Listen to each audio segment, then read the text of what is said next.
നമസ്കാരം.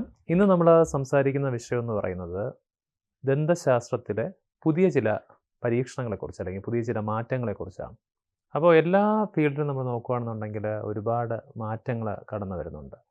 അപ്പോൾ ദന്തശാസ്ത്രത്തിൽ നോക്കുകയാണെന്നുണ്ടെങ്കിൽ ഒരുപാട് മാറ്റങ്ങളിലൂടെയാണ് കടന്നു പോകുന്നത്. അപ്പോൾ തീർച്ചയായിട്ടും നമ്മുടെ ഒരു ഡിജിറ്റൽ യുഗത്തിൽ നമ്മുടെ ഡെൻ്റൽ മേഖലയിൽ നോക്കിക്കഴിഞ്ഞാലും ഈ ഒരു ഡിജിറ്റൽ ഇമ്പാക്റ്റ് കാര്യമായിട്ട് വന്നിട്ടുണ്ട്. അപ്പോൾ നിങ്ങൾക്കിപ്പോൾ ഒരു പല്ല് വെക്കണമെന്നുണ്ടെന്നുണ്ടെങ്കിൽ തന്നെ നമുക്ക് ഏറ്റവും പെട്ടെന്ന് തന്നെ അത് കൊടുക്കാനായിട്ട് സാധിക്കുമെന്നുള്ളതാണ്. അപ്പോൾ അതിന് നമ്മളിപ്പോൾ 3D പ്രിൻറ്റേഴ്സും 3D സ്കാനേഴ്സും ഒക്കെ തന്നെ ഉണ്ട്.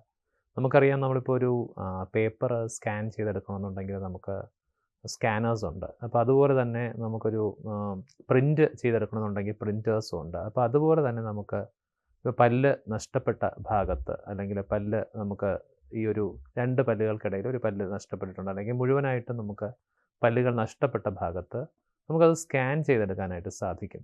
അപ്പോൾ സ്കാൻ ചെയ്യുന്നതിൻ്റെ പ്രത്യേകത എന്ന് പറഞ്ഞാൽ നമുക്കിപ്പോൾ പല്ലുകൾ നഷ്ടപ്പെട്ട ഭാഗത്ത് നമുക്ക് റിമൂവബിൾ ആയിട്ടുള്ള ഓപ്ഷൻസും ഉണ്ട്, ഫിക്സഡ് ആയിട്ടുള്ള ഓപ്ഷൻസും ഉണ്ട്. അപ്പോൾ ഫിക്സഡ് ആയിട്ടുള്ള ഓപ്ഷൻസിലോട്ട് പോകുമ്പോൾ നമ്മൾ ഇപ്പോൾ കൂടുതലായിട്ട് പ്രിഫർ ചെയ്യുന്നത് ഇംപ്ലാന്റുകളാണ്. അപ്പോൾ ഇംപ്ലാന്റ് പ്ലേസ് ചെയ്യുമ്പോൾ ഇംപ്ലാന്റിൻ്റെ ഇംപ്രഷൻസ് ഈ വളരെ പ്രിസൈസ് ആയിട്ട് കിട്ടുക അല്ലെങ്കിൽ വളരെ ആക്യുറേറ്റ് ആയിട്ട് കിട്ടുക എന്നുള്ളത് വളരെ അത്യാവശ്യമുള്ളൊരു കാര്യമാണ്.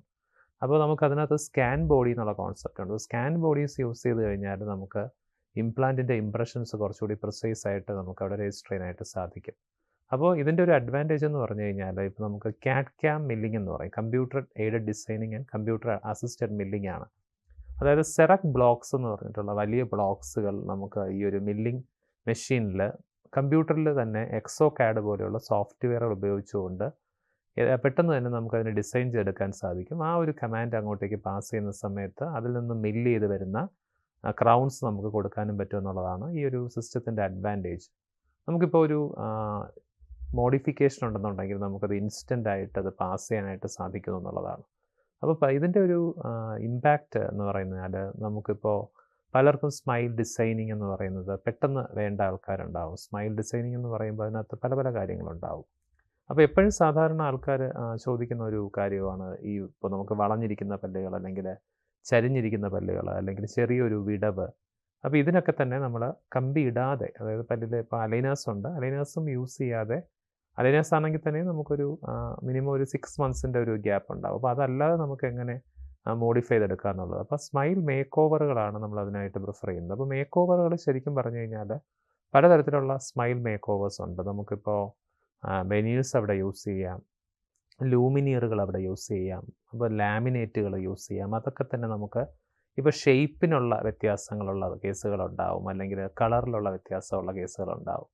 ഇപ്പോൾ ചിലർക്കെന്ന് പറഞ്ഞു കഴിഞ്ഞാൽ അവരുടെ ഫ്രണ്ടിലത്തെ ഒരു 5-6 പല്ലുകൾക്ക് ഒരു നിറവ്യത്യാസം തോന്നുന്നവരുണ്ടാകും. ചിലർക്കത് ഭയങ്കര യെല്ലോയിഷ് ആയിട്ട് അപ്പിയറൻസിൽ വരുന്നത് കുറച്ചൊരു അൺഎസ്തെറ്റിക് ആയിട്ടുള്ള ഫീൽ കൊടുക്കാം. അപ്പോൾ അങ്ങനെയുള്ള കേസുകളിൽ നമുക്ക് ഇനിഷ്യലി ചെയ്യാൻ പറ്റുന്നതെന്ന് പറഞ്ഞാൽ we can go for tooth whitening. അപ്പം ടൂത്ത് വൈറ്റനിങ്ങിനാണെന്നുണ്ടെങ്കിൽ നമുക്കിപ്പോൾ ഒരുപാട് ഓപ്ഷൻസ് ഉണ്ട്. അപ്പോൾ ടൂത്ത് വൈറ്റനിങ്ങിനുള്ള ഓപ്ഷൻസ് എന്ന് പറഞ്ഞു കഴിഞ്ഞാൽ നമ്മുടെ കൺവെൻഷനലായിട്ടുള്ള ടൂത്ത് വൈറ്റനിങ് ലൈറ്റുകൾ ഉപയോഗിക്കാം.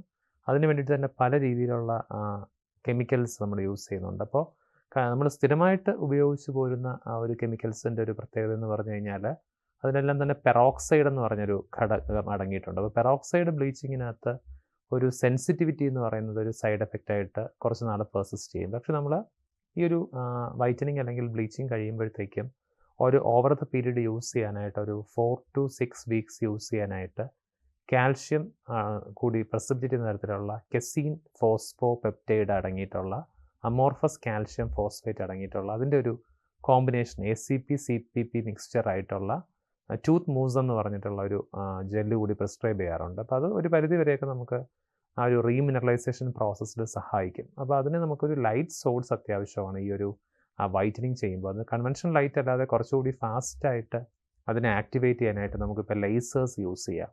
അപ്പോൾ അങ്ങനെ യൂസ് ചെയ്യുന്നതിനാണ് ലേസർ അസിസ്റ്റഡ് ആയിട്ടുള്ള ഒരു വൈറ്റനിങ് ടെക്നിക്ക് എന്ന് പറയുന്നത്. അപ്പോൾ ഏറ്റവും ലേറ്റസ്റ്റ് ആയിട്ട് ഇപ്പം നമ്മൾ കൊടുക്കുന്ന മറ്റൊരു ടെക്നിക്ക് എന്ന് പറഞ്ഞാൽ പെറോക്സൈഡ് ഫ്രീ ബ്ലീച്ചിങ് എന്നുള്ളതാണ്. What is peroxide free bleaching എന്ന് നോക്കുകയാണെന്നുണ്ടെങ്കിൽ പ്രധാനമായിട്ട് നമുക്ക് അതിനകത്ത് 24 ക്യാരറ്റ് ഗോൾഡ് യൂസ് ചെയ്യാറുണ്ട്. അപ്പോൾ ഗോൾഡിൻ്റെ നാനോ പാർട്ടിക്കിൾസ് അടങ്ങിയിട്ടുള്ള ജെൽ ഇപ്പോൾ യൂസ് ചെയ്യാറുണ്ട്. അപ്പോൾ ഗോൾഡ് പാർട്ടിക്കിൾസിൻ്റെ 24 ക്യാരറ്റ് ബ്ലീച്ചിങ്ങിൻ്റെ ഒരു അഡ്വാൻറ്റേജ് എന്ന് പറഞ്ഞു കഴിഞ്ഞാൽ നമ്മുടെ കൺവെൻഷനൽ ആയിട്ടുള്ള ഈ ഒരു പെറോക്സൈഡ് യൂസ് ചെയ്യുമ്പോൾ വരുന്ന തരത്തിലുള്ള ഈ ഒരു സെൻസിറ്റിവിറ്റി അല്ലെങ്കിൽ പുളിപ്പിനുള്ള ചാൻസ് വളരെ കുറവാണ് ഈ ഗോൾഡ് ബ്ലീച്ച് യൂസ് ചെയ്ത് കഴിഞ്ഞാൽ. അപ്പോൾ ഇത് ആ ഒരു പ്രത്യേക ലേസേഴ്സ് യൂസ് ചെയ്യുമ്പോൾ നമുക്ക് പല അഡ്വാൻറ്റേജസ് ഉണ്ട്. അപ്പോൾ അതിനകത്ത് ഒന്നാണ് ഈ പെറോക്സൈഡ് ഫ്രീ ബ്ലീച്ചിങ് എന്ന് പറയുന്നത്. മറ്റൊന്നെന്ന് പറഞ്ഞാൽ ഫോട്ടോ ഡൈനാമിക് തെറാപ്പി എന്ന് പറയും. ഇപ്പോൾ നമുക്ക് ചില പ്രത്യേക തരം ഡൈസ് ഉപയോഗിച്ചിട്ട്, അപ്പോൾ അതിനകത്ത് മെഥിലീൻ ബ്ലൂ പോലത്തെ ഇൻഡോസൈനിൻ ഗ്രീൻ പോലെയുള്ള ഡൈസ്, അപ്പോൾ ചില നിറം പിടിപ്പിക്കുന്ന വസ്തുക്കളാണ്. പക്ഷേ നമ്മളത് ഇപ്പോൾ ഗംസിനകത്തേക്ക് ഇൻഫ്ലമേഷൻ അല്ലെങ്കിൽ നീർവീക്കം കുറയ്ക്കാനായിട്ട് നമുക്ക് ഈ ഫോട്ടോ ഡൈനാമിക് തെറാപ്പി ഈ ഡൈസിനെ ആക്ടിവേറ്റ് ചെയ്തിട്ട് നമുക്ക് ആ ഗംസിനുള്ളിലെ മോണയ്ക്കുള്ളിലെ അണുബാധ കുറച്ചെടുക്കാനായിട്ട് സഹായിക്കുന്നതാണ് ഫോട്ടോ ഡൈനാമിക് തെറാപ്പി എന്ന് പറയുന്നത്.